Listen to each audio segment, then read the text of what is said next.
পরীক্ষার নিয়ে চিন্তিত স্রোতের মনে এবার নতুন করে আশার আলো জাগালো সার্থক। হ্যাঁ বন্ধুরা, ভিডিওতে লাইক দিয়ে দেখতে থাকুন। স্রোত যখন পড়াশোনা কমপ্লিট করার পর চিন্তিত হয়ে পড়ে, ঠিক সেই সময় সার্থক স্রোতকে বলতে থাকে যে দেখো স্রোত, আমি তো তোমার পাশে আছি, তাহলে তুমি কেন এতটা টেনশন করছো বলো তো? তুমিও দেখবে যে তুমি সববারের মতন এবারও ইউনিভার্সিটিতে টপ করবে। তখন এই কথা বলার মতো স্রোত বলতে থাকে যে স্যার, সেটা নিতান্তই আমার স্বপ্ন ছাড়া কোনো কিছুই না, কারণ এখন আর সেটা আমার দ্বারা সম্ভব হয় না। আপনি দেখতেই তো পারছেন যে আমার ডান হাতটা কোনো মতেই আমি নড়াচড়া করতে পারছি না, আর এই হাতে এমন পরিমাণে যন্ত্রণা করছে যে যার ফলে আমার মনে হয় না যে আমি আদৌ এক্সামসটা দিতে পারবো, কারণ এক্সাম চলাকালীন আমার অবশ্যই এই হাতেই লিখতে হবে। তখন আমি যদি এই হাতেই লিখতেই না পারি তাহলে আমাকে নাম্বার দিবে কোত্থেকে বলুন তো? তখন এই কথা বলা আমাদের সাথে বলতে থাকে যে কেন তুমি এত টেনশন করছো বলো তো, যেখানে কিনা আমি তোমার পাশে আছি।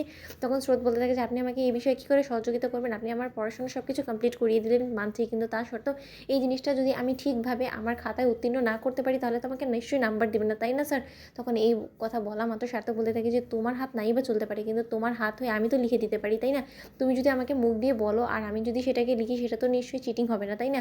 তখন এই কথা বলা মাত্র স্রোত বলতে থাকে যে স্যার, কেনই বা আমি এই সুযোগটাকে কাজে লাগাবো বলুন তো? কারণ এটা তো অন্য সবার প্রতি একটা অন্যায় করা হবে, তাই না? তখন এই কথা বলা মাত্র সার্থক বলতে থাকে যে অন্য সকলের হাতে তো এরকম করে ফ্র্যাকচার নেই, তাহলে শুধুমাত্র তোমার হাতেই আছে। তাহলে তুমি যদি ওখানে গিয়ে না কন্টিনিউ করতে পারো পরীক্ষা দেওয়াটা, তাহলে তো অবশ্যই কাউকে না কাউকে তোমার হয়ে হেল্প করতেই হবে, তাই না? অন্যদিকে এই কথা বলা মাত্র সার্থক বলতে থাকে যে কিন্তু এখনও তুমি যদি তোমার নিজের মনোবলটা হারিয়ে ফেলো স্রোত, তাহলে আর যাই হোক না কেন তুমি এবার কোনো মতে টপ করতে পারবে না। তাই তোমাকে সাহস রাখতে হবে যে না, তোমাকে এটা ভাবতে হবে যে তুমিও পারবে।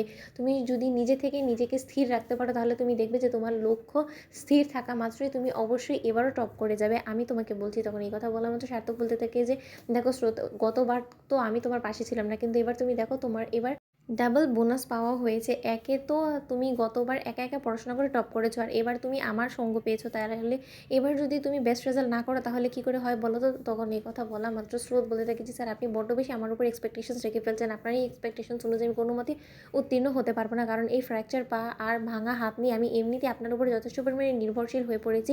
এর উপরে আমি নিজে থেকে চলাফেরাও করতে পারি না, আর তার থেকে বড় কথা, আমি নিজে যদি লিখতেও না পারি তাহলে আর যাই হোক না কেন আমার মধ্যে একটা অপরাধবোধ কাজ করবে, আর এই অপরাধবোধ নিয়ে আমি যদি কোনো মতে টপ করেও যাই তাতে আর যাই হোক না কেন আমি কোনো মতে তৃপ্তি পাবো না, কারণ এরকম রেজাল্টের কী মানে হয় যেখানে কিনা আমি আমার খাতার মধ্যে কোনো কিছু নিজে লিখতেই পারিনি। তখন এই কথা বলার মতো সার্থক বলতে থাকে যে জানো তো, এটাই একটা টপ করা স্টুডেন্টের সাইন যে সে কোনো মতেই হার মানতে চায় না। তাই তোমাকে রাত দিন পরিশ্রম করে যে করেই হোক না কেন তোমার এই অকেজো পাটাকে, অকেজো হাতটাকে চলনসই করার জন্য এবার তোমাকে জোর দিতে হবে। পড়াশোনার পাশাপাশি তোমাকে এই জিনিসটাও খেয়াল রাখতে হবে যাতে তুমি খুব তাড়াতাড়ি রিকভার করে ওঠো, আর আমি আশা করবো যে তুমি এই কাজে আমাকে যথেষ্ট পরিমাণে হেল্প করবে। তোমাকে এক্সারসাইজের মাধ্যমে আমি খুব শীঘ্রই সুস্থ করে তুলবো। স্রোত, তুমি এসব নিয়ে একদম টেনশন করো না, তুমি দেখবে যে তোমার পরীক্ষার আগে তুমি দৌড়তে শুরু করে দিবে। আমি তো আছি তোমার পাশে। তো বন্ধুরা, ভিডিওটা ভালো লাগলে লাইক এবং শেয়ার সাবস্ক্রাইব করতে ভুলো না।